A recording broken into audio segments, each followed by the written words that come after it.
Yo, what's up, everybody? What is good, man?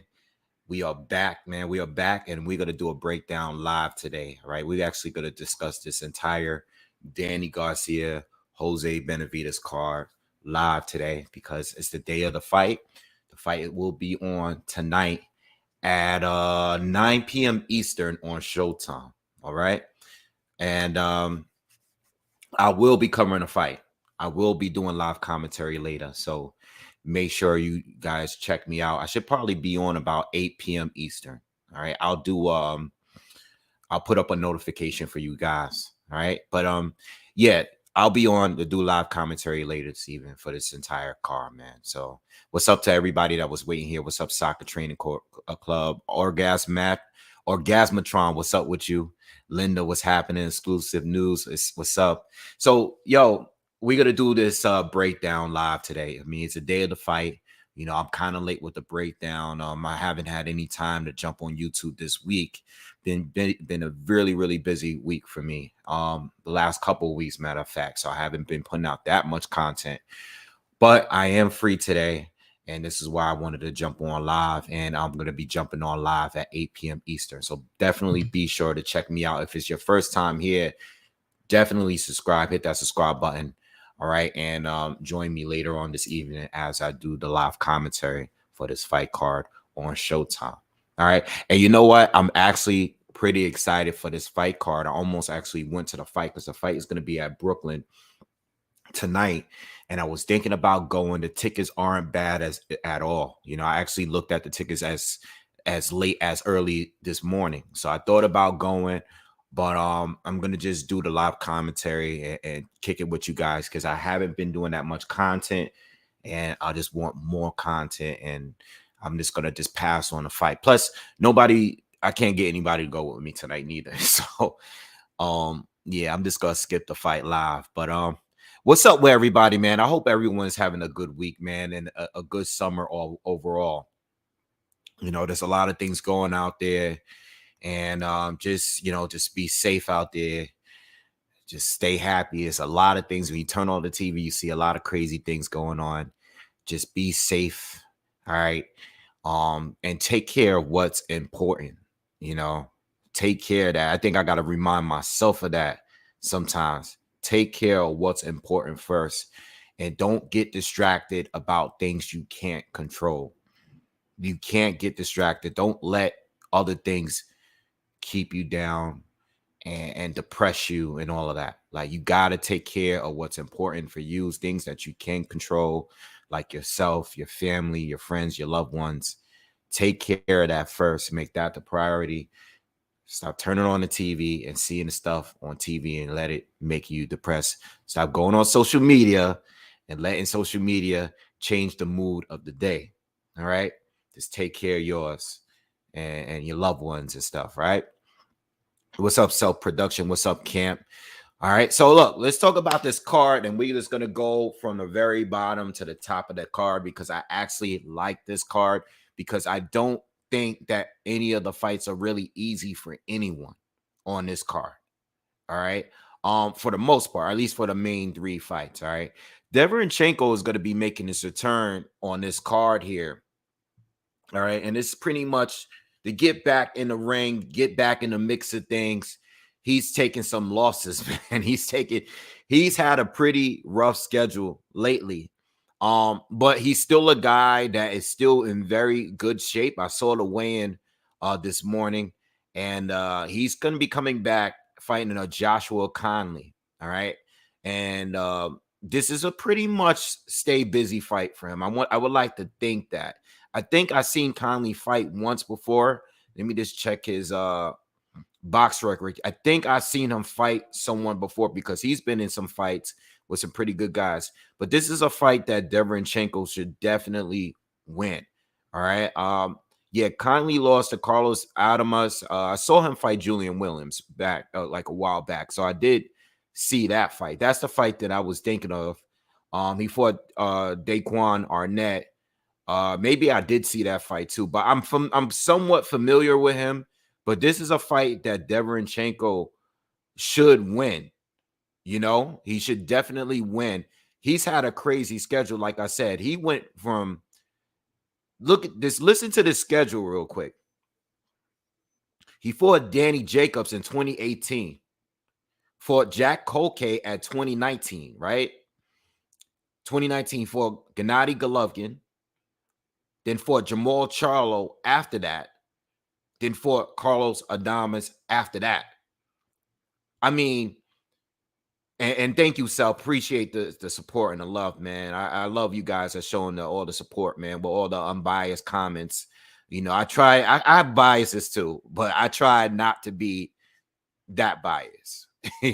That's what I try not to be. I try not to be too biased, you know, but I'm definitely I have my biases as well. But I normally just tell you guys if I'm being biased. I don't care.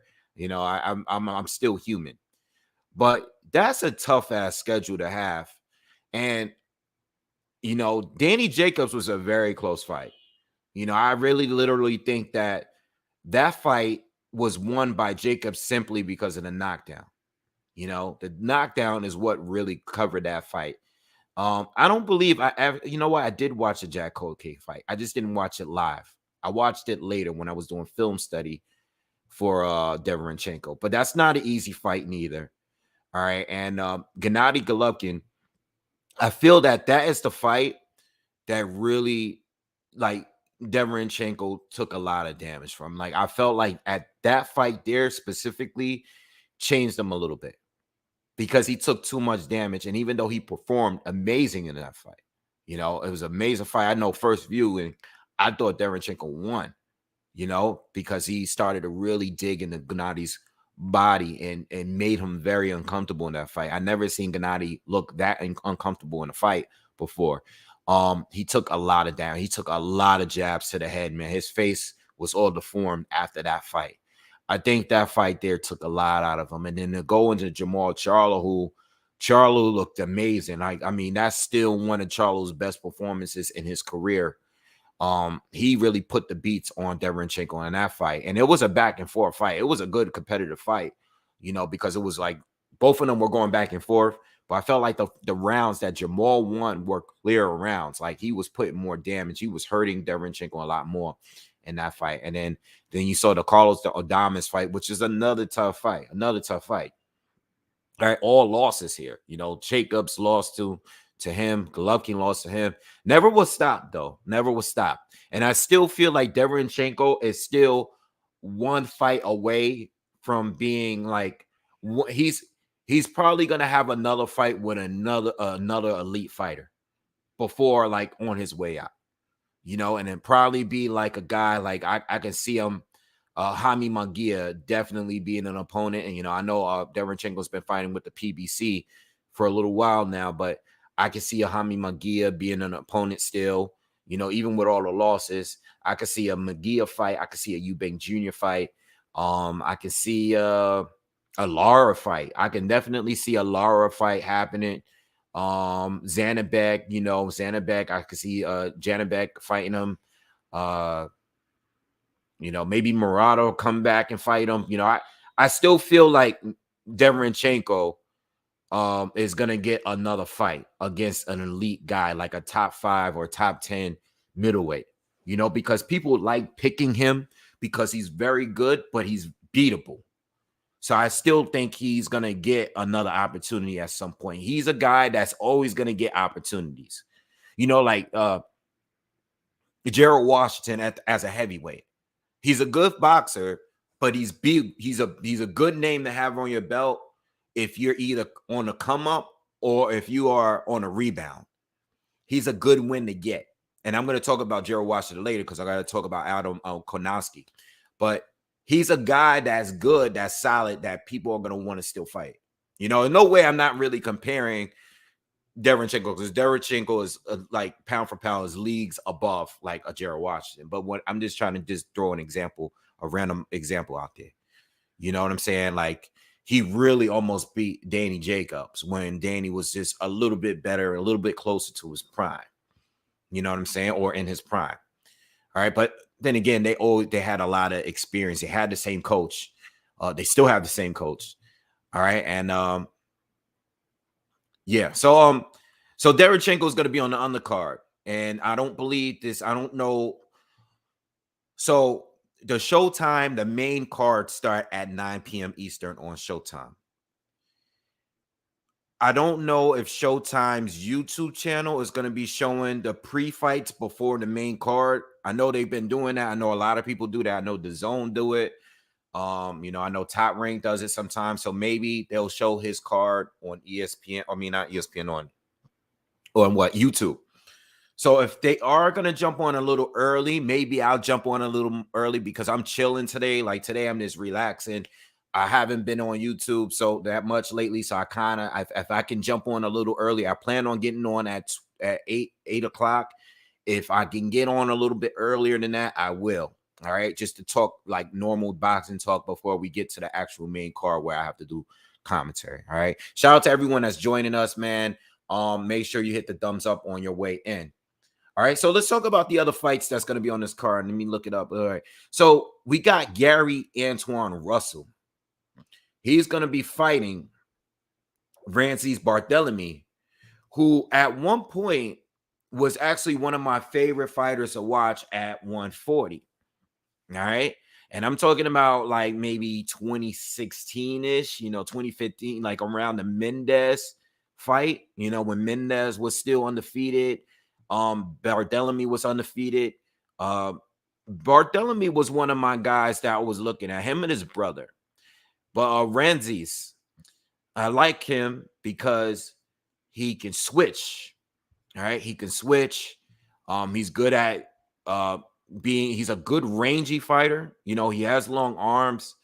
He's that Cuban fighter that is not like super slick. Like he lets his hands go. He's no Landy Lara. He's willing to bang. I like Barthelemy. The problem is with Barthelemy is that I never really got it going. He's 37 years old now, right? And now as I'm sitting here scrolling up the box rec here, and I'm looking through all these fights that I mostly I've seen. But when I look at the Mendez fight, that was back in 2014, those two fights. Remember, they had the rematch because the first fight, I think, was like on ESPN, and he hit Mendez after the bell and knocked him out, and they ruled it a no contest. All right. Soccer, I'm going to get to Danny and Benavidez shortly. All right, just give me a moment. I want to go through the card in order. And then we're gonna get to Danny and Benavidez because I have a lot to say about this fight. I'm looking forward to the fight tonight, but I'll get to it. Just bear with me for a little bit. Mendez, he fought Argenis Mendez, right? Beats him in a rematch.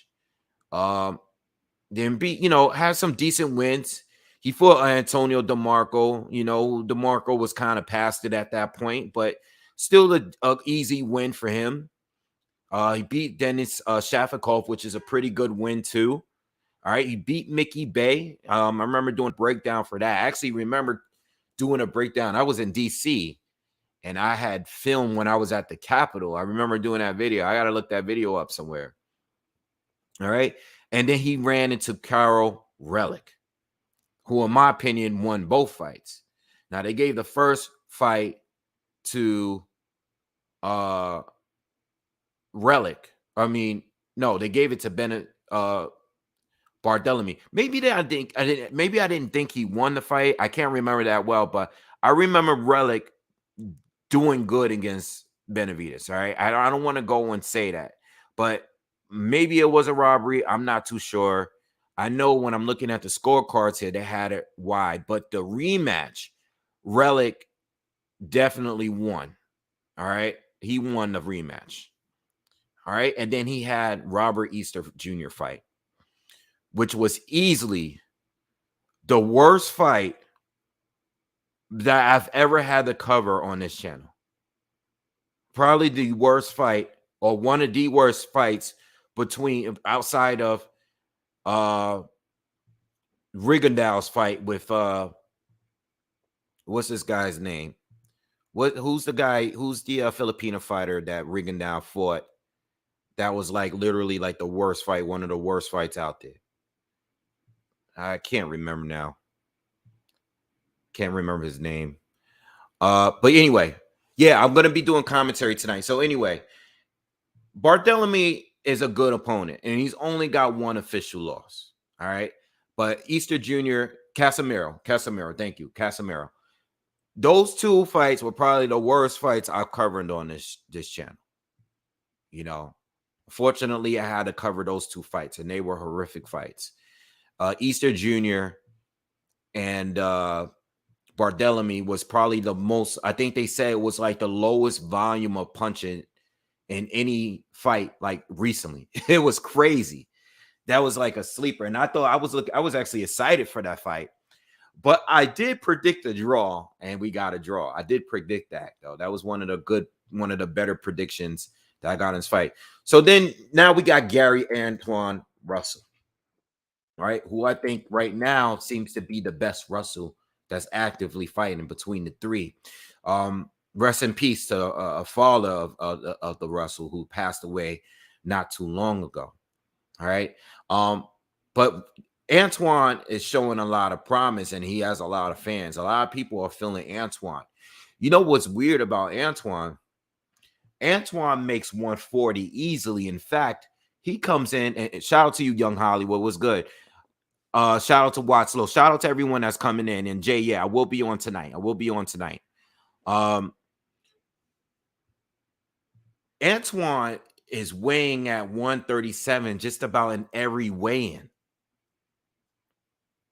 You know, and he doesn't look like he's killing himself to do it. He actually looks full. He's actually not that big of a junior welterweight. There's this video that's flowing around. It's on YouTube of Chris Colbert. All right, it's from this week. It's from the Danny Garcia, Jose Benavidez presser, either the presser or the weigh-in. And there's videos of Chris Colbert and Gary Russell getting into it. And Chris Colbert is supposed to be fighting at 135 against Frank Martin. I don't know if that fight is really, really secured or not. But what's up, Drummond? These guys are supposed to be fighting. Chris Colbert, we know that he's been fighting at 130 for a minute, right? He's coming off of a loss. Chris Colbert and Gary Russell's going into it. Gary Russell saying something about, yo, I'll slap you, yada, yada, yada. Chris Colbert is like, yo, make the fight. You know, they're just doing a trash talker. But Antoine is there. And Antoine does not look. I'm watching the video and I'm noticing how big Chris Colbert looked compared to the Russells. Now, we know Gary Russell Jr. is small, but Antoine is bigger than Gary. Well, they're both Garys, but Antoine Gary is bigger than the other Gary. But it looks like Chris Colbert standing next to them looks a little bigger than Antoine. And I'm like saying to myself, okay, now I see why Antoine's able to make 137. Imagine Antoine with his style, his rough, rugged style. He doesn't fight anything like his older brother. What if his rough, rugged style was at 135? Because at 135, he's not small. At 140, he's not small, but he ain't big neither. You know what I'm saying? What if he had that style at 135? He would be a problem. If he could cut down to 135, and I think he's doing just fine at 140. I'm not saying that in the sense like he needs to come down to 135. You know, he's been fighting at 140 and he's been looking just fine. I mean, look at the people he's been facing. Like he fought Victor Postal and was the first to stop Victor Postal in his last fight. Not that I think that fight needed to be stopped, but Victor Postal, very experienced, older, definitely past it, but it's a good stoppage. I don't think the fight needed to be stopped, though, in my opinion, but he was definitely dominating Postal in that fight. And then he also fought Santiago, who made Adrian Broner look kind of bad. I actually thought Santiago beat Adrian Broner. I thought Adrian Broner got a gift win in that fight. All right. So yeah, I think Marion said Colbert is out of shape. He probably is out of shape. but he still looked bigger than the other two. You know what I'm saying? As a 130 pounder, he looked very big for a 130 pounder. He looked like it. So anyway, so let's get into this fight. I think Barthelemy is good. I think he's going to be able to bring some trouble to Antoine with his style, with his switching. But I don't think it's going to be anything that Antoine hasn't seen. In the amateurs, Boots Ennis and Antoine got wins over each other. They have a few fights against each other, and they both have wins over each other. It's not like he's not familiar with fighting switch fighters and switch fighters. And the Russells, they got a name anyway. They all were good amateurs. You know what I'm saying? They all know how to fight. You know what I'm saying? They all know how to fight. Barthelemy, 37 years old, is not like, it's not a great thing. I think at some point, it's just gonna, I think Antoine's gonna get to him. And I don't know if he's even going to be able to stop him, but I know he's going to definitely dominate him. I'm leaning towards Russell to stop him late, though. I don't know if this is how many rounds. This is a 10 rounder. So, maybe Barthelemy survives this one. But I think, early on, Barthelemy, if he is to find a way to move and keep that distance, use that range, maybe he can have some good success boxing with Ramsey, with Antoine. But what Antoine showed me in the last couple fights, he fought Santiago, who looked very good against Broner, but he was dominated by Antoine. I mean, Antoine destroyed him every round and stopped him. It didn't even look like the same Santiago that fought Broner.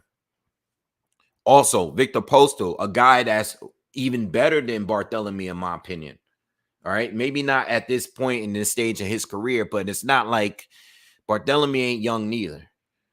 But Postal who's good at keeping the distance and fighting a rangy fight. Had some success, but didn't look that good against he didn't look good against Antoine, So I think that whatever Barthelemy is going to try to do here, I think he's going to sneak some nice uppercuts in. Antoine's going to rush him. I think the only complaint with him is defense is not that great, but I think Antoine's going to rush him. He's going to smother him, and I think he's going to be all over him. And I think at some point, Antoine, if he goes to the body enough, if he outworks him enough, I think Antoine could possibly get a stoppage. I'm predicting a stoppage in this fight.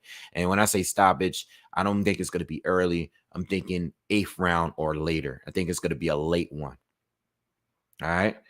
I'm just going to answer a few questions before we get to the next fight. I have, for these two fights that I discussed, I have Antoine winning a late stoppage against Barthelemy. I think he's going to just find a way to get in and stay in and get Barthelemy on the ropes. And he's just going to be too much for the older Barthelemy. I think if this fight was a few years back, I think it would definitely go the distance. Barthelemy is good. I remember when Barthelemy was going to get a fight with Adrian Broner. All right, it never happened. But I think at this point, I think Antoine got him. Marlon says Russell beat Ennis twice in the amateurs. Yes, he did. I think they fought 3 times. I could be wrong, but I believe that Russell beat him twice and Ennis beat him once. All right. I know one of the fights is on YouTube.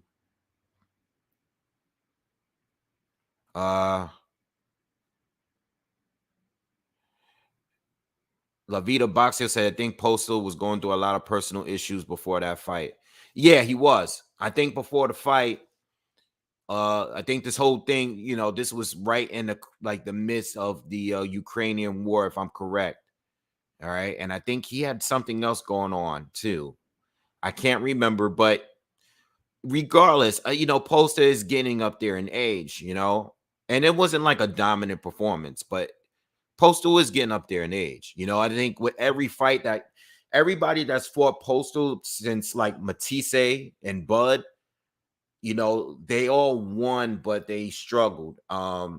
Josh Taylor won, but he struggled a lot in that fight. Um, who else fought him? There's a good amount of people that fought him. Jose Ramirez, I don't even think Ramirez. I think Postal edged that fight. I don't think Ramirez won that fight. All right, but it was close. I didn't scream out the robbery for that. J Min says, I think Antoine going to stop him maybe late in the 8th. Yeah, that's where I'm rolling with. I'm rolling with an 8th, 9th, or 10th round stoppage. It's good. This is a 10 rounder, so you know. Marlon says, I'd rather fight Gary Russell Jr. over Frank Martin too. I think Frank Martin is going to be a difficult fight for Chris Colbert. All right, it's going to be a difficult fight for Chris. You know, after that last performance with Chris, I'm just not too sure right now. You know. Young asks, what are we drinking for the fight tonight? I don't know. I've been chilling with the drinking. I haven't been drinking too much lately. But if I feel like I'm in a mood, I think the only thing I have here is some whiskey. So we'll see. We'll see what kind of mood I am. I might be in a mood to have a drink tonight.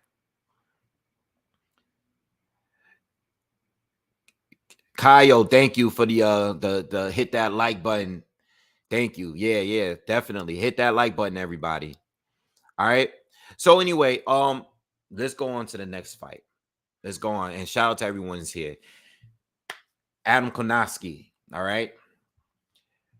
He's gonna be fighting Demirezen. All right. Ali Aaron Demirezen. And I like this fight. In fact, I heard that Demirezen is actually the favorite to win. I didn't even know until I checked yesterday. And I just had assumed that Kownacki is going to be the favorite and maybe a slight favorite, but I'm surprised to see, Demirezen as the favorite for this fight. Now, if you're not familiar with Demirezen, he's fought guys like, let me pull him up real quick. I seen his fight against F.A. Ajagba. All right. And I seen his fight with Gerald Washington. Those are the two fights I see in him. He's actually pretty good. He's 16 and 12 or 16 and 1. He only has a loss to F.A. Ajagba, but it was a decision loss. All right. It was kind of a boring fight. It was one of those first fights that we saw from F.A. Ajagba where people didn't think he was that impressive. This is when he started to get criticized some around that time. Demirezen, who stood in there and boxed with him for the entire fight, didn't get clipped with anything hard, is a pretty good boxer, but he didn't really fight to win. He fought safe. I think the both of them fought really cautious in that fight. All right, but I did see his fight against Gerald Washington where he stopped Gerald late in that fight, like close to the end of the fight. But he was winning throughout the fight, and I don't rate Gerald Washington that highly. I think he is good. I think with Gerald, I think he's skilled. I think the problem is his conditioning has always been rough. He burns out within the first 2 or 3 rounds. And I think part of the problem is like people just run right through him. Kownacki ran right through him. Guys, you put enough pressure on them, you can take them down. But this is a pretty good fight for Kownacki coming back, and it's a dangerous one. Now, I did see the weigh-in, and I see that Kownacki weighed about 151, which is the lightest he's weighed, I believe. He usually coming in anywhere in between 258. Did I say 158, 51? I meant to say 251. He's usually coming in between like 258 and 266. All right. But for this fight here, he's 251. And if you watch the weigh-in, he was actually 242 against Spilka. Oh, okay. So I'm wrong there. So he actually weighed as low as 242. The thing about Kownacki is he's been going up and down in weight, clearly. But I don't know if I'm seeing an improvement in his skills overall, like his defense. And now that he's got his chin cracked and he is vulnerable, because now we know that he can actually be hurt. Like before this fight, these fights were against Robert Helenius, these two losses, these two stoppage losses, that's not even a word. Those two stoppage losses, he never really got hurt. He fought Areola, walked through him, won a decision, but it was a clear decision. Fought Jared Washington, walked through him. He fought Charles Martin, just kept coming. Charles was durable in that fight, but Kownacki just kept coming, just outworked him. And every fight before that, Spilka, all of these guys, he stopped because he was just too high volume, too tough, too durable, coming forward nonstop. For whatever reason, Robert Helenius destroys him, both fights. He just outboxed him and just hurt him and took him out. The first fight was no fluke. I know many of us believe that it was probably some sort of fluke. Maybe if, Kownacki come differently, with a different approach in a rematch, if he's improved a little bit, he'll probably win a rematch. Didn't happen. All right. Helenius stopped him again. And I don't remember the fight too well because I didn't go back and watch it. But I remember that Kownacki was doing some low blows. It was a lot of dirty tactics in the fight. He was fighting like a sore loser. It kind of turned me off with the fight. I do remember covering that fight live on here, doing live commentary. And I hated his performance. I hated that performance. He says, I have no clue who these boxers are. Adam Kownacki is the chubby Polish fighter that's from Brooklyn. All right. I don't know if you've seen him. He fights a lot in the Barclays. He was a potential Deontay Wilder opponent, potential Andy Ruiz opponent. At one time, he was a growing star in the heavyweight division and on the PBC end. All right. He was definitely one of those guys that was probably going to get a big pay-per-view fight soon. All right. But yeah, how do I think the fight is going to go? I think this one is definitely a very hard to pick. Because I do think Kownacki has a good chance of winning. But I don't know how good he is now that he's not as durable as he was before.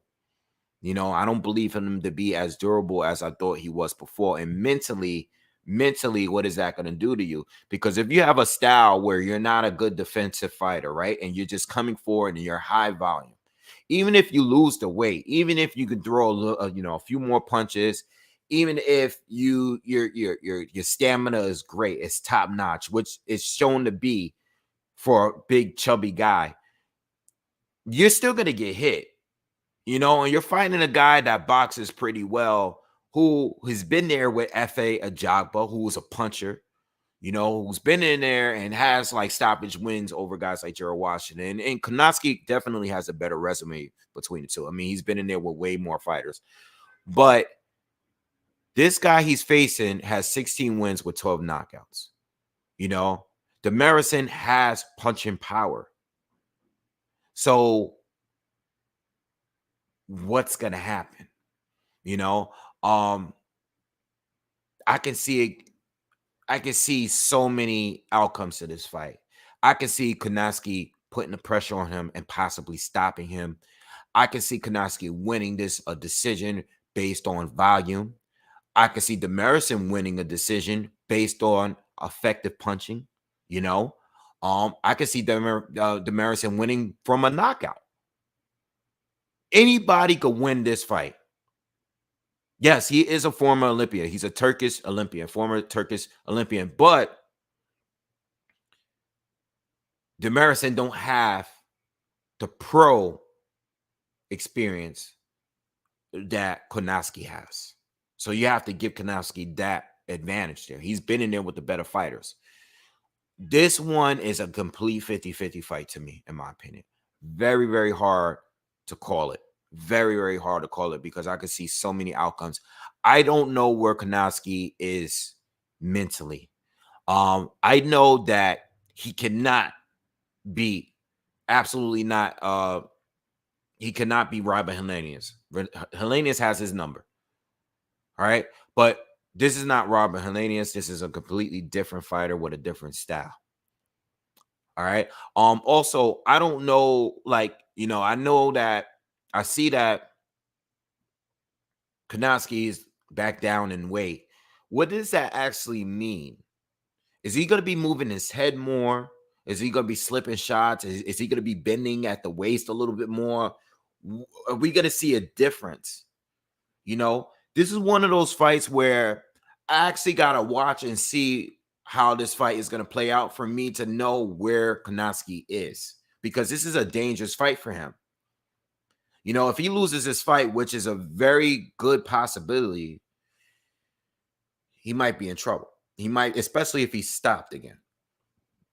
You know what I'm saying? We know for a fact that he could be hurt.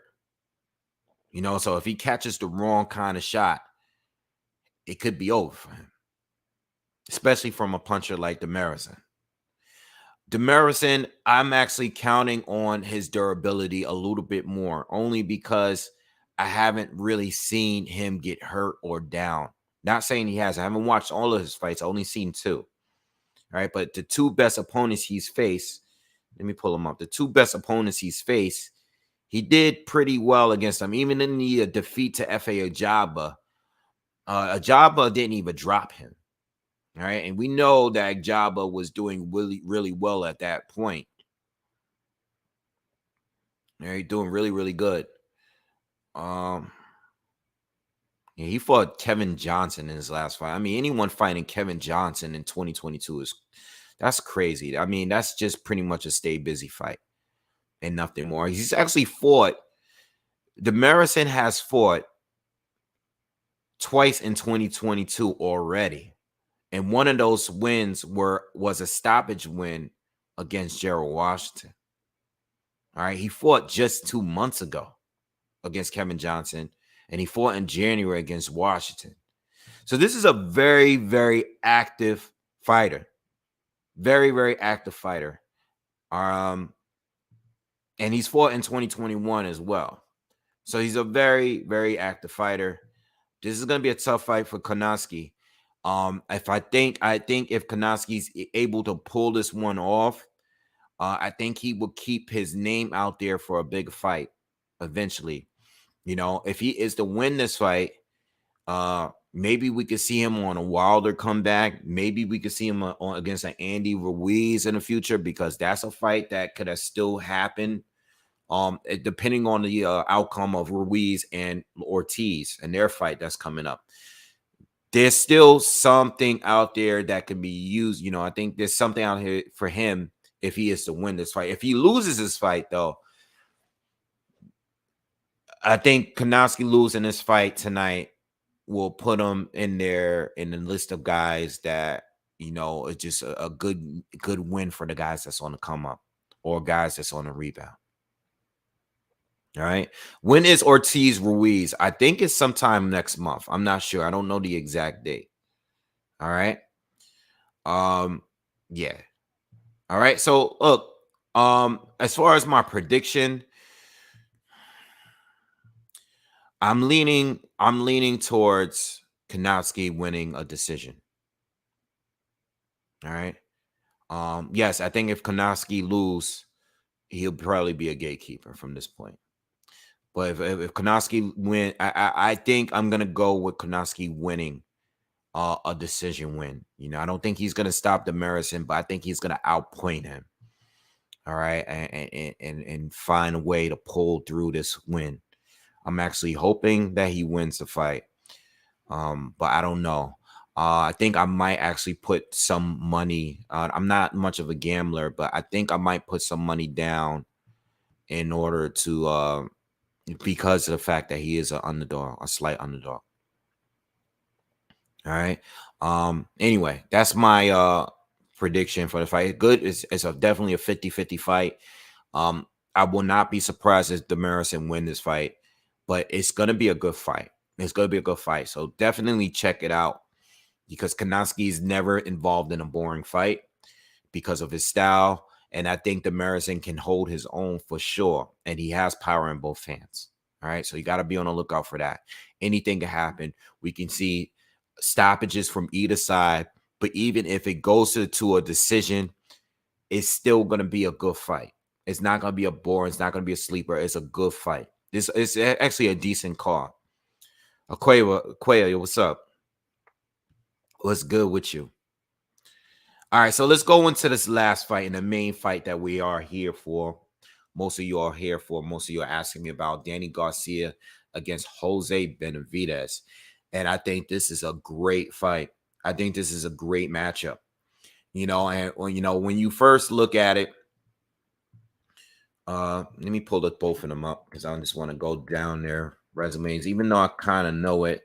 When you look at both of them, and when I first found out that this fight was going down, especially when I found out it was happening at 154, immediately when you look at Danny's career, right? He'll have a great fight against one of the top dogs when it was down at 140 all the way to 147, and then having those in-between fights that weren't so good. All right. At 147, he fought Keith Thurman, fought Sean Porter, fought Errol Spence, lost all three. In between those fights, we got the Brandon Rios' fights, the Iron Red Cash, those fights, those meaningless, like, stay busy fights where Rod Salka, remember when Rod Salka came? It was just like those fights where you just know Danny's going to destroy them. It's never balanced with Danny. He's either fighting someone really good or someone really poor. And when I say really poor, there's no disrespect to those fighters because they're good fighters and they're fighters at the end of the day. What I mean by that is the level of opposition is a gap between Keith, Errol, and Sean and everybody else. So when we look at Danny, let's go all the way back to 140. When we go back to 140, Danny had a great run at 140. He had one of the best. After Tim Bradley moved up, I thought Danny had the best run at 140. When Tim Bradley moved up, I felt like Danny was doing his thing. When all those guys moved up, he had a good run. He had fought Nate Campbell. He had fought some of the guys that was on their way out, like Nate Campbell. He fought a Kendall Holt, who was good at one point. Once upon a time, he had Eric Morales fights, which were, Eric was way past it, and he was small at 140 anyway. He had no business to be still fighting at that point. But those are the names that are good when you're on the come up. And he fought Amir Khan, and that was a great win for him. That was the first really, really big win because he was able to stop Amir Khan, right? Stops Amir Khan. Fought Zab Judah, who was on his way out too, but it was a good fight. Danny was dominating for the fight for the most part until Zab was able to hurt him, cut him bad. I remember watching that fight. That fight was here in Brooklyn. I believe that was when the Barclays first opened, right? Or around that time. And then he fought Matisse, which was the first prediction video I've ever done on this channel. That was my first. That would be a memorable fight for me because that was the very first video I ever uploaded on this channel. That just goes to show how old I am on here. So he beats Matisse, which he was the underdog for, right? And I picked him to beat Matisse. And then he fought Mauricio Herrera. And that was the first gift in Danny's career, in my opinion. That was everybody has a gift on their career. Or every great fighter has a gift. That was Danny's. I felt like Herrera beat him clear, like 8 rounds of 4. Maybe one day I'll revisit and watch that fight again. It's been a really, really long time. But that was his career gift, in my opinion. Some people say Lamont Peterson. I thought Peterson was winning, but he dropped the ball with, some of the extra rounds that he gave up early. All right. He had the embarrassing matchup against Rod Salka, which was probably the worst matchup or one of the worst matchups in the past decade. All right, as far as like level opposition, Rod Salka had no business doing in there. I mean, I think Rod Salka was ranked like above 100 when Danny fought him. That was crazy. I mean, I don't know if you guys were here back then, but the internet went nuts when they found out Danny was fighting Rod Salka. I mean, that was one of the worst matchups ever. Then when he moved up to 147, he fought Paulie Malignaggi, which, you know, I thought it was a pretty. I wasn't complaining about the matchup, but we knew how it was going to go. He fought Robert Guerrero, which wasn't a bad fight. You know, that's not a bad matchup. You know, I thought that was a more respectable matchup. He fought Samuel Vargas, who was a pretty decent matchup. He was able to stop him. Fought Keith Thurman. All right. Lost to Keith Thurman. It was a split decision win for Keith. I remember going to that fight live. It was a close fight. It was a very competitive fight. Yes, Paulie was shot. Then he fought Brandon Rios. And these are those fights where it's like, okay, these are those Danny fights that I complain about in between, because Brandon at that time wasn't even active like that. I don't believe he was. This is 2018. I think Brandon was way past it at that time. You know, Danny knocks him out, fights Sean Porter, lose a unanimous decision, but it was a close fight. It was a very close, competitive fight. And then went on to what else he do? What did he do? He fought Adrian Granados, destroyed him, which was no surprise. He fought Ivan Radcatch and fought him to a decision and a complete mismatch, in my opinion. And now he fought Errol. And I think that fight was the fight where people just was trying to see where Errol was. Was Errol going to be the same? You know, and now he's moving up to 154 to fight Jose Benavidez. Now, Jose Benavidez don't have much as far as the resume. He doesn't really have the names. When Bud fought him going into that fight, people didn't really care for it because Benavidez at that time, even though he looked good leading up to that fight, he had gotten shot. So his leg was still not fully recovered. And he got shot like a couple years before that. I don't believe he got shot like right before the fight. I think it was like a couple years before that. But the leg wasn't good. He couldn't move that much. You could tell in the ring, in the night of the fight, he wasn't that good. But he was always a bigger welterweight. He's not a small welterweight. He fought Bud. Went 3 years without a fight. Came back, fought Torres late last year. All right. Torres, who I'm not familiar with at all. I saw the fight last night. I found it on the internet somewhere. It's on there. The whole fight. I watched the whole fight last night. And I think Torres might have edged the fight. I actually think that Benavidez didn't look good. I think the fight was close. They scored it a draw. But they made a fight draw. I think Torres might have edged it. He won more rounds to me. All right. Benavidez didn't look good in the fight, but he's coming off a 3-year layoff. And I personally believe he fought the wrong fight. I've heard him in an interview say, I just wanted to knock him out. I should have knocked him out. He fought the wrong fight. He fought a smart fighter incorrectly. You know, he didn't fight him the way he fought. And shout out to everyone that's coming in. Shout out to all you guys. I see your comments. I'm reading some of them as I talk. I see you guys are joining us, man. Definitely hit that like button. I'm definitely going to chat with you guys, chat it up with you guys as soon as we cover this, as we do this breakdown. Yeah, but Benavidez, he fought the wrong fight. He didn't fight the fight that we saw him with Crawford. In the Crawford fight, he waited for Crawford. He stalked Crawford. Okay. He had a good jab in the fight against Crawford, and he's a very good counterpuncher. He's very good. He has the good enough reflexes to slip and counter. Even with one bad leg, he did good against Crawford. is one of Crawford's most difficult fights as a welterweight, in my opinion. All right. It was a 12 rounder and it went the full 12 until the 12. Crawford obviously took a chance in there and stopped him. All right. Took a big risk, but he got it done. Benavidez is a very good counterpuncher. So is Danny Garcia. All right. Benavidez is tall, and even though he's not a 154 guy, the fight against Torres was at 154. It was actually above 154. I think Benavidez was like something like 157, 158, something like that.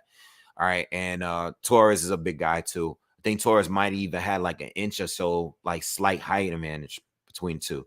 Regardless, Torres, good mover, good defender, and good counterpuncher. And he knew that Benavidez, not good mobile wise, just not that good of a mover. Probably better than what he was against Terrence Bud Crawford. Still not a very good mover. Fought the wrong fight.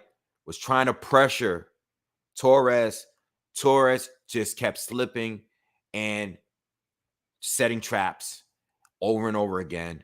And Benavidez, who has success, yes, he landed some big, clean, hard shots, especially to the body. Just couldn't keep it consistent with that fight. He got hit way too much trying to rush in. All right, fought the wrong fight. Benavidez, the fight that we're going to see tonight, the fighter we're going to see tonight is not the fighter that I think we saw against Torres. We're going to, in my opinion, and I think, and I could be wrong, what I think we're going to see tonight, I think we're going to see a better version of Benavidez than we saw against Crawford. I think he's had time to recover that leg, even if he's never going to be 100% again. I think he's had time to recover that leg. Plus, he's fighting at a weight that I think he belongs. I think he belongs at 154. I saw the weigh-in. He looked good. He looked full at the weigh-in. He looked strong at the weigh-in. So did Danny Garcia. Danny Garcia weighed in at 152. All right, so he didn't blow up to a point where he just barely missed 154. He wasn't 153 and a half or anything like that. He was 152 on a dot. All right, so Danny looked full. He looked strong. He looked to be in good shape. Benavidez looked full. He looked in great shape. All right, he's had time to recover the leg. Obviously, he hasn't been that active. Only had one fight in the last 3 years, in a fight where he didn't look good. But I think he fought his opponent the wrong way. He was fighting someone that had been stopped a few times. He's fighting someone tonight that he knows is an elite level fighter.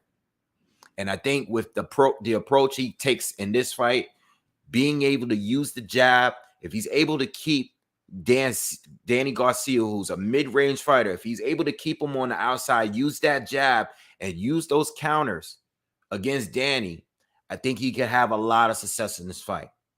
I think he actually has a chance of winning the fight. Plus his size and his height. You know, Danny don't have long arms. Let's see. Benavidez is listed here as 5'10" and a half with a 71-inch reach. Danny Garcia, I know Danny's probably like a couple inches, at least a couple inches shorter, and probably has somewhat like around this. I'm guessing like maybe a 67-inch reach. I know he's never had long arms. All right, 68 and a half. He's 5'8". He's listed as 5'8" here. I could be wrong, but all I know that there's going to be a size, a height, and reach disadvantage for Danny. Danny is going to be the one that wants to get in that sweet spot. He wants to get in that sweet spot, but in order to get there, he's also fighting a good counterpuncher. Now the thing with Danny has one of the best chins in boxing. He's had it throughout his career. He's never been down, even as an amateur. I don't believe he's ever been knocked down. He has one of the best chins in boxing. Now he's going up to 154. All right, but he's not fighting a career 154 fighter. He is fighting a guy that's bigger than him, though. But he's not fighting a career 154 fighter. Now, I know Benavidez has a good KO ratio, but that's him fighting at the lower weights. You know, that's him fighting at 147. Let me see. Yeah, he's all right. I think he did fight. Okay, yeah, he did fight at junior welterweight as well, you know, and above lightweight. All right, but yeah, what's good? What's good, D Style? What's good with you, bro? Thank you for the donation, bro. Shout out to my man D Style Boxing, and make sure you subscribe to his channel. Going back to what I was saying, Benavidez is not a career 154 fighter, but he is big, and he is bigger than Danny. All right. But Danny is very durable, you know, and even though Benavidez is a good a puncher, I haven't seen him as a puncher at the elite level, especially at 154. He just came off a fight that I don't believe he won, where he couldn't stop a guy that's been stopped a few times. So I don't know how much of that power is going to be an impact, but Benavidez has a great left hook to the body. And even though Danny has never been down, I've never seen Danny really get, you know, I mean I say never. I mean, he just fought Errol Spence. And Errol Spence definitely went to his body. I think the body is where to go. I don't believe Danny can be stopped by Benavidez. I don't believe that. I think if anyone's going to be likely to get stopped, it'll be Benavidez because I've seen him get stopped before. All right. And Danny is a puncher. All right. But Danny hasn't stopped the elite fighters he's faced neither. I do believe that even though Benavidez might not be the Keith Thurmans or the Porters or the Spencers of the world, I think he's just one step below that, right? I think even in the loss to Crawford, it showed me what he can do. He showed me that he's very capable. Crawford had to fight a very cautious fight in that fight for a good reason. That wasn't a Benavidez that fought Torres in his last fight. That Benavidez was sharp, even with the leg injury. So I think that's the guy that Danny's going to be facing. And Benavidez, who walks around at a much higher weight, is going to be facing him at 154, where he probably belongs. All right. Neither one of them are high volume guys. Neither one of them are high volume guys. Benavidez for this fight, he's going to have to work that jab. The jab has always been a problem for Danny. Guys that knew how to stay outside of that mid-range, that's where you got to be. You got to stay out of that sweet spot because Danny is no joke mid-range. He's powerful, and he doesn't have to look at you when he's winging those hooks. He's known for the no-look left hook. Look at the Amir Khan fight. Look at how he went down. Danny's hook is no joke. Look at the Rod Salka fight.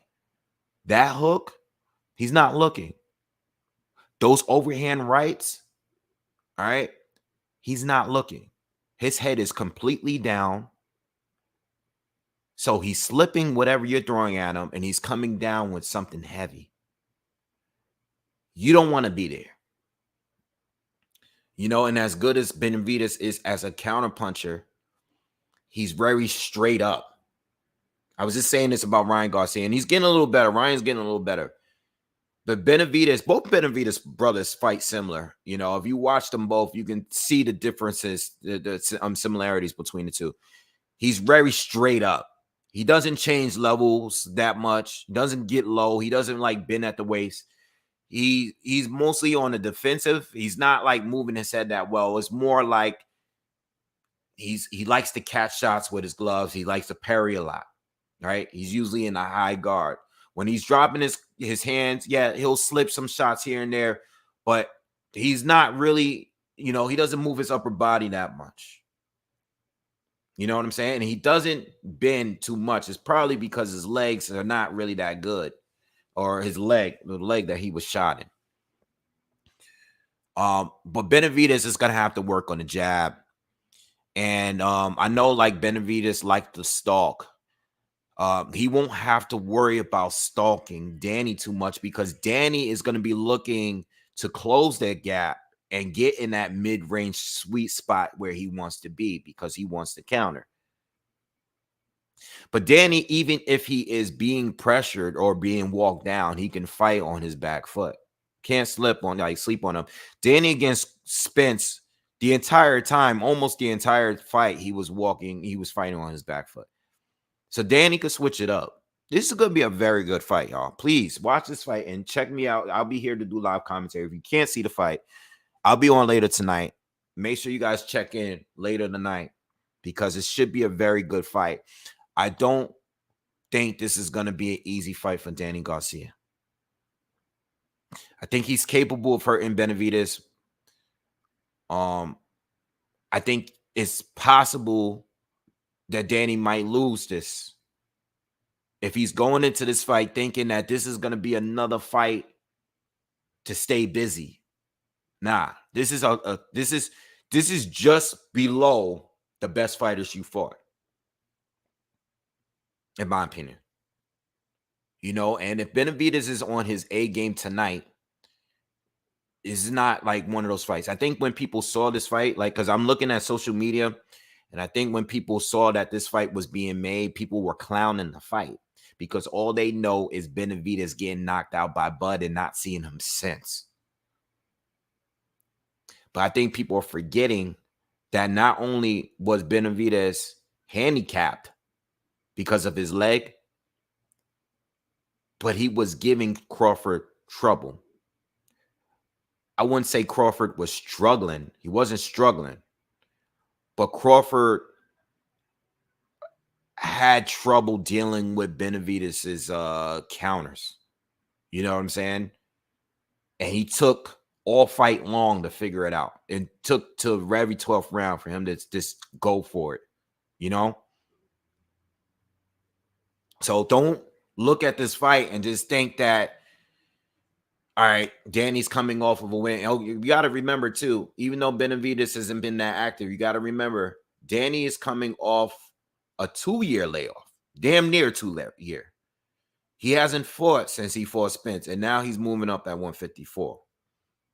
So there's a lot of unknowns with this fight, just like the other fight that I was just discussing with Kownacki.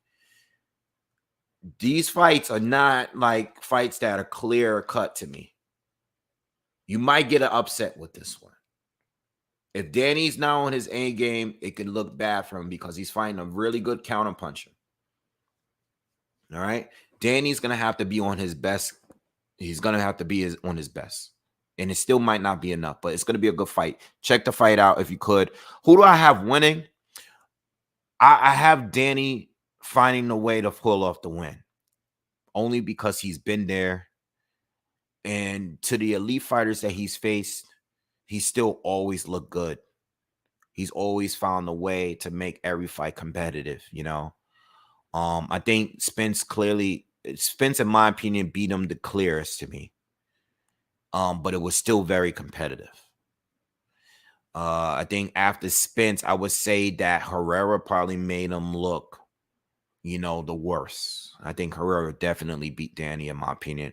But every other fight after that, like even with the Thurman loss and the Porter loss, those fights were still very competitive. They were very close. No one clearly dominated Danny. I think Spence did the best though. You know what I'm saying? So it should be a good fight, but I'm rolling with Danny to find a way to win. But if he takes an L, you will not see any shocked look on my face tonight. Because you'll see it. I'll be here. And I'm even thinking of throwing a little bit of money for Benavidez in there tonight just because of the fact that he's the underdog. I might throw a little cash in there for a Benavidez decision win.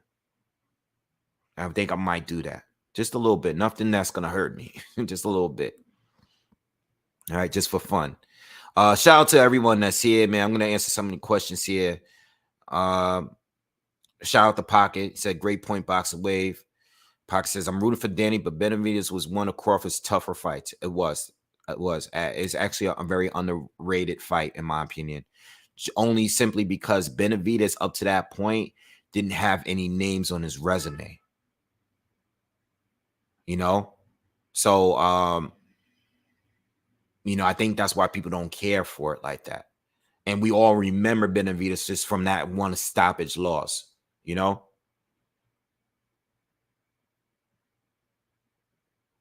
A says, for some strange reason, Americans think fighters from America who only fight Americans in America are known worldwide. It isn't so. Yeah, because Americans are American. And that's it. Americans feel that we're America, and we know everything, and we are the best at everything. That's how Americans just are. It is what it is. Um, we don't understand that boxing is a worldwide sport, and that a lot of fans, especially when it comes to boxing, a lot of the fans from other countries support their fighters more than the American fighters. They might pay attention, they might watch, they might be into it, but a lot of fans are more fans of the local fighters first, just like we are here. you know but I think it's because of the history of boxing, and when it was in this golden era, wherever you want to put that, America was, the most popular. Boxing was the most popular sport, and America was where the biggest fights, like many of the biggest fights, happened. You know, but yeah, no, that is very true about us. I mean, it's always going to be that way too. It's never going to change. Um. Oh, another thing that I wanted to bring up. A lot of you guys are leaving a lot of comments. Another thing I wanted to bring up. Danny Garcia, if he is to win this fight, obviously, if he loses this fight, it might be a little bad for him, because now you would be coming off of 2 losses. I've seen him bring names up in like future opponents. I seen him bring up Charlo. I seen him bring up, who else out there? I seen him bring up Lara. I don't think that fight is really believable, but I seen him bring up Lara. Sometimes you just got to say the names. I seen him bring up a rematch with Spence or Thurman in the future. I've seen him bring up those fights. I can definitely see a Thurman rematch happening. Maybe not Spence, but Thurman rematch, yes. I think if the Spence fight was just a little bit more competitive, I would think that there's possibly, there's a chance for that fight to happen. But at 154, he would never fight J-Rock. They got the whole Philly thing going, so that's not going to happen. But I can definitely see, and J-Rock is, J-Rock got to get back into it for real. But regardless, I see a Thurman rematch happening if neither one can secure a big money fight. Charlo. If Charlo is to beat Zoo, and if he is to beat, fight and beat Fedor in the near future, I can see a Danny Garcia fight happening. I can see the fight happening. If Terrence Crawford actually signs with the PBC and fight Spence and beats Spence, I can see Terrence Crawford fighting Danny at 154 or fighting Charlo at 154. If he actually legit is with the PBC. All right. But when it comes to Danny, I could see a Thurman. I think a Thurman rematch is realistic. I think a Charlo fight is realistic down the line, maybe. But not like now, because Charlo, once you become undisputed, and he might not keep all the belts, but once you become undisputed, you get totally invested in the mandatories, and I'm sure that one or two of those titles are going to get vacated at some point. It's just hard. It's hard to become undisputed as it is. Like, even Josh Taylor, like, look, he just lost 2 of the titles. It's hard to keep them, I personally would want the Zoo and the Fedor fight before Danny, just my opinion. You know, I mean, y'all can see it whatever way you want to see it. But Danny's always gonna have, as long as he wins, you know, and if he wins this fight here, he's gonna have opportunities because he does have a name, and he's definitely a worthy opponent. Somebody asked me if Danny is a Hall of Famer or future Hall of Famer. I don't know. I don't, you know, it's Danny is a 2 division champ, but Danny lost a lot of the big ones. He lost all of the big ones after he moved up, you know? So Danny's resume is good. He's a 2 division champ. He was unified at 140, but he lost the biggest ones. All right. At above one now. If you're not counting 140, he lost the biggest ones. The ones at 140 were all good. I don't know if that's enough to secure a Hall of Fame spot. You know? Same thing with like Sean Porter. Like, I feel like they're both like around like the same when it comes to like whether or not they should be Hall of Famers. You know, like I think Tim Bradley should be a Hall of Famer. You know, like Tim Bradley to me is a Hall of Famer. Like when you ask me Tim Bradley, I say yes, like right away. When you ask me Danny Garcia, like who is a very good fighter and one of the great fighters, it's like I don't know. You know, could be, but I'm not sure. Same thing with like Mikey Garcia. I don't really know. You know, it's you can debate either way. You know, I mean, I said this before in one of the lives I did recently, and I think somebody asked me about maybe Mikey. All right. I think I did a video about Mikey being a Hall of Fame. And I think like Mikey, I think it's more of an argument to be made because of the amount of divisions that he won titles in. But it's like, what are the big names there though? You know, you can always make that argument. What are the big names that he won? Not that he fought, but that he won, you know? I think that's an argument that's always going to be made. You know, it's like Adrian Broner. He's won titles in 3, 4, 4 divisions as well. Does he a Hall of Famer? You know, I personally don't think so. You know, I don't think it's always about just fighting. Is it about fighting the best, or is it about winning when you fight the best? You know? You know, it's hard for me to, you guys know I just went to the Hall of Fame. And these fighters that I'm throwing out there, with the exception of Tim Bradley, maybe, I've seen Miguel Cotto, Andre Ward, Floyd Mayweather, Bernard Hopkins, James Toney, Shane Mosley. It's hard for me to, like, you know what I'm saying? Like, it's hard for me to just say these guys are Hall of Famers when I just came from that. There's levels. You know, I do believe Tim belongs there. Tim belongs there to me. I just don't know about some of these other guys, and some of their careers are still ongoing. You know, I think that like Mikey can be in there, but I don't know, man. It's close. Roy Jones, yeah, Roy Jones. Marquez, you know, Marquez. You know, like Marquez. You think Marquez right away? Yeah, hell yeah. Who's gonna argue that? Cotto, who's right there. Cotto's one of the greatest Puerto Rican fighters alone. Like, it's not no question. But some of these other guys, it's hard to really tell because their story is still being told. And maybe they could achieve big things from now within the next few years. But I just don't know, man. I don't know, man. I don't know. I don't know.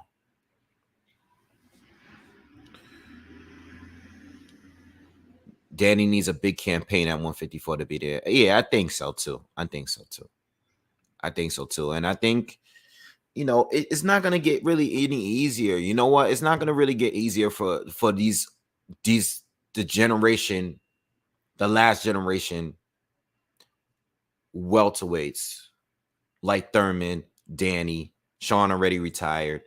You know, Kell Brook, Khan is gone.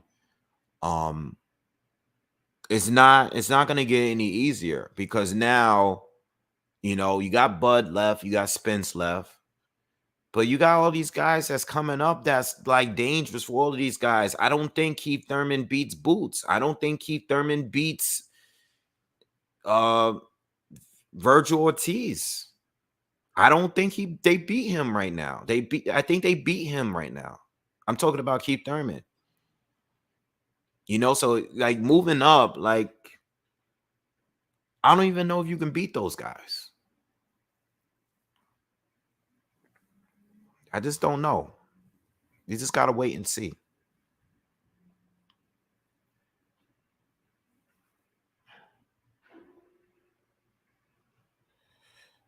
Oh, we can't be talking about Tim Bradley. I think Tim Bradley's run at 140 was even better than Danny's, and Danny had a really good run at 140. I mean, he gave a lot of people their first loss. He gave a lot of people his first loss.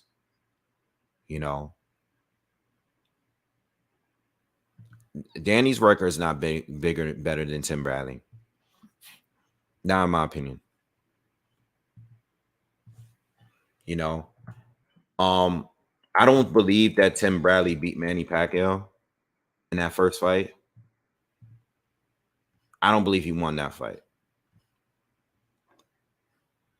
But I don't think it was a robbery. I just think he lost.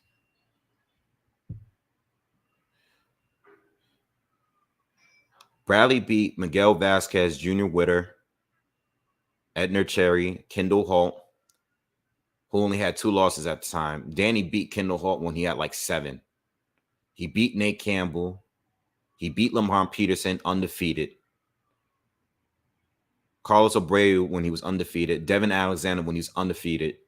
Casamayor, Manny Pacquiao, Ruslan Provodnikov, which I also don't think he really won that fight. I think Provodnikov, I think that's a fight we might have to revisit. I haven't seen the fight in years, but I remember that year, that was the best fight of the year. Did Tim Bradley win more rounds than Provodnikov? We know that Provodnikov hurt him much more. That's another fight that I got to make sure that when I get some downtime, I got to revisit. All right. The Provodnikov Bradley fight. Let me know what you guys think about that. Did Tim Bradley win that fight? Did he win more rounds than Provodnikov? We know Bradley went down and Bradley got hurt throughout the fight. Marquez is a great win. Marquez was coming off the Pacquiao knockout win. And Bradley thoroughly outboxed him in that fight. It was a split decision, but I thought Bradley thoroughly outboxed him. Had that nasty draw with Diego Chavez, beat Jesse Vargas, beat Brandon Rios, and then lost to Pacquiao at the end. I think Bradley had a better career than Danny so far. I think Danny has fought a lot of good people, maybe just as many good people. But I think that Bradley secured better wins, in my opinion. This is my opinion.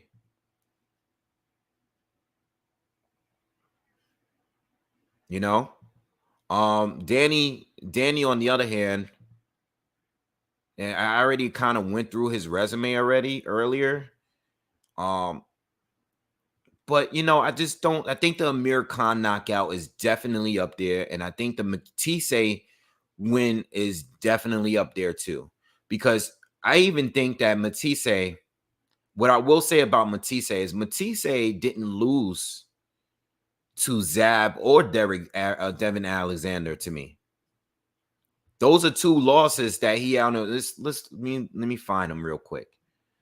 So Matisse had 2 losses before fighting Danny. It was against Zab,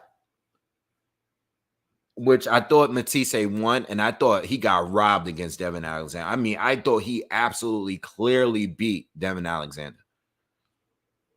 But Matisse stopped Lamont Peterson. That was a statement win right there. Matisse at that time, people thought Matisse was going to knock out Danny Garcia. And when Danny did what he did against him, that put Danny on the map, you know? But unfortunately for Danny, after the Matisse win, I still think to this day that the Matisse and Khan wins were his best wins. I still believe that. I still think that to this day, I don't know. I think that, the Eric Morales wins are good wins to have. Like all these other wins he has against Nate Campbell, which Bradley beat him earlier. Kendall Holt was beaten by Bradley earlier when he was better. You know, Eric Morales wins were, Eric Morales was way past it by that time. He beat Zab way past it at the time. Paulie Malignaggi way past it. Mauricio Herrera was a robbery in my opinion. Lamont Peterson was another win that people don't think he won. It was just another win that people didn't think he won. Robert Guerrero is a good win. That's one of his better wins.